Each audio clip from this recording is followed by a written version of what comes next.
Vivant au cœur de l'océan Pacifique, les Mélanésiens sont pourtant des hommes de la terre. Ils vivent à l'intérieur des îles où ils pratiquent essentiellement l'agriculture. Mais les hommes de l'île de Futuna ont dû s'adapter à une terre aride. En 1774, le capitaine Cook donna leur nom aux Nouvelles Hébrides. L'archipel est maintenant indépendant et porte le nom de Vanuatu, qui signifie « notre pays ». L'île de Futuna est située au sud de l'archipel. Son nom signifie « pierre » ou « roche ». Elle est très petite et très peu peuplée. À peine 200 habitants répartis en 5 villages.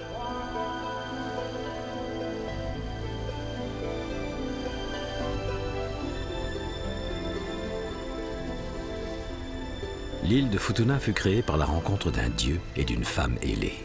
Puis, une multitude d'esprits l'habitèrent. Certains se transformèrent en montagnes, en pierres ou en rivières. Les hommes vinrent ensuite. Et parmi eux, il y eut un héros, un demi-dieu, que l'on nommait Hachichiki.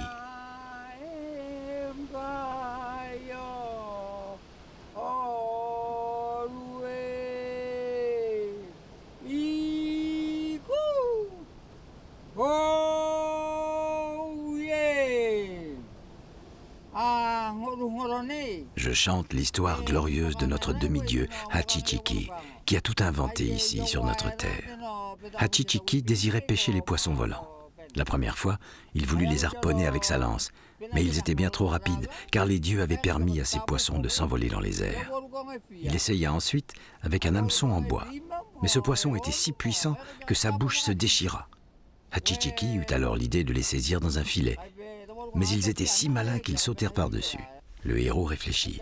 Il savait que ces poissons aimaient par-dessus tout la lumière du jour.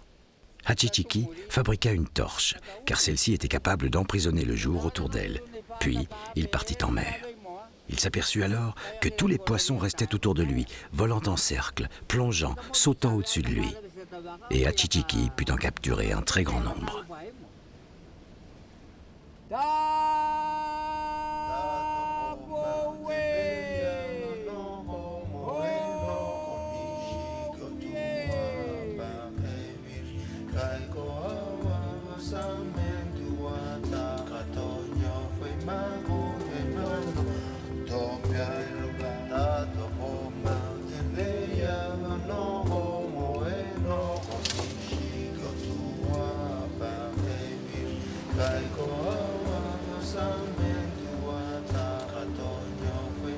Les hommes de Futuna ont dû s'adapter à une terre très inhospitalière.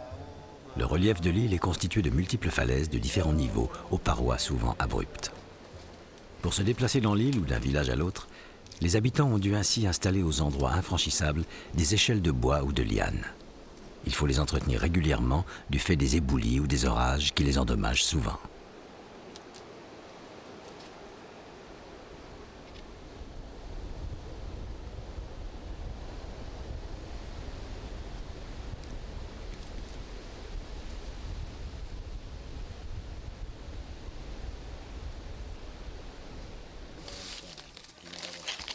Roland habite le village d'Harold Bay. Son fils, Reynaldo, est maintenant en âge d'apprendre les pratiques de son peuple. Ces traditions conditionnent la survie de l'île. Elles concernent les méthodes de pêche, d'agriculture ou la fabrication des maisons. Chaque famille vit au milieu d'une clairière très bien entretenue qui marque la séparation avec la forêt qui demeure un lieu inquiétant. Cet espace domestique fermé est considéré comme un lieu féminin. On n'entre uniquement dans la maison que pour y dormir ou s'abriter de la pluie, et un étranger n'y pénètre jamais. Les hommes qui n'appartiennent pas à la famille ne s'y rendent jamais seuls. Il est très malvenu pour un visiteur masculin de déambuler à proximité. Avant la colonisation, les maisons étaient basses et longues. Elles étaient surmontées par un toit de feuilles entremêlées qui descendait jusqu'au sol. Elles avaient la propriété de bien adhérer à la terre pour résister aux cyclones. À chaque saison correspond une pêche ou une culture particulière. C'est aux hommes que reviennent certaines tâches, comme la pêche. Bientôt, les poissons volants seront présents près des côtes de Futuna. On sort et on répare le matériel nécessaire à sa pêche.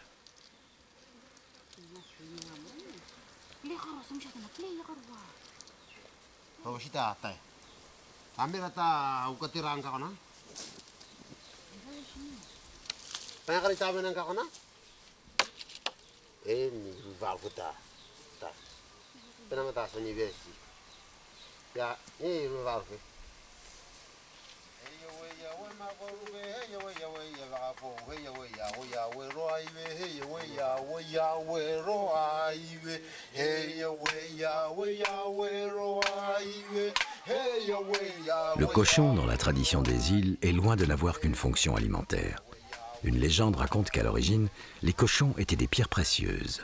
Elles se trouvaient sur des pirogues qui dérivaient sur l'océan. Quand ces pirogues touchèrent terre, par magie, ces pierres précieuses se transformèrent en cochons. Les cochons sont élevés essentiellement dans un but sacrificiel.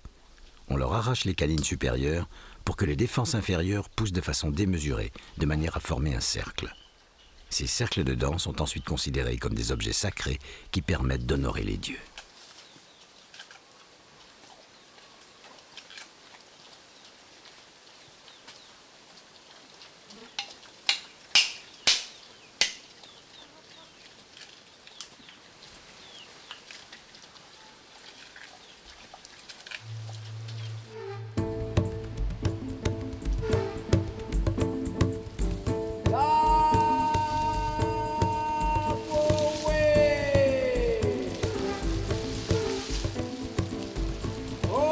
Les hommes de Futuna n'ont pas oublié les premiers gestes des anciens pour s'éclairer.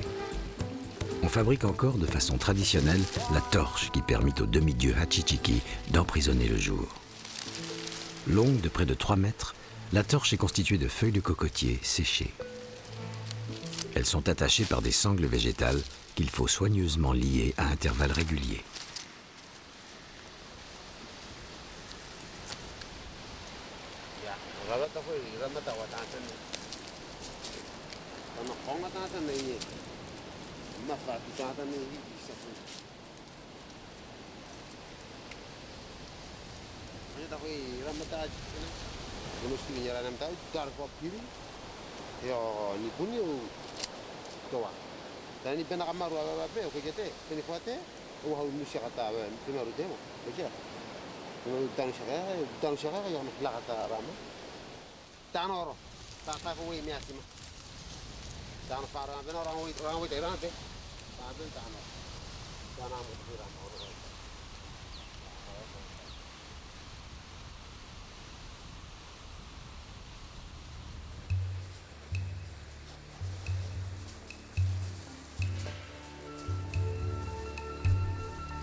Comme dans la plupart des îles du Pacifique, les crabes de cocotier vivent en grand nombre parmi les cocotiers et le long des plages. Ce sont des bêtes impressionnantes, aux pinces puissantes, capables de décortiquer les cocos. Dissimulés sous les rochers, il est très difficile de les attraper le jour. La torche permet de s'éclairer. Elle va aussi effrayer les crabes et les enfumer, les forçant ainsi à s'extraire de leur cachette.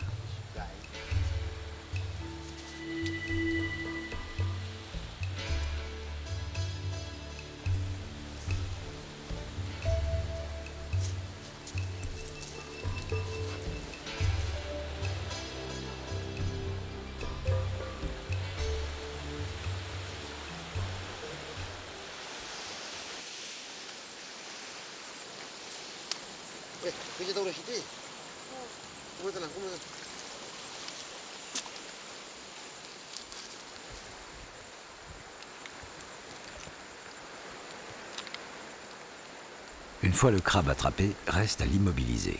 Il faut être très prudent, même si l'animal est très lent, il est capable de broyer un doigt très facilement.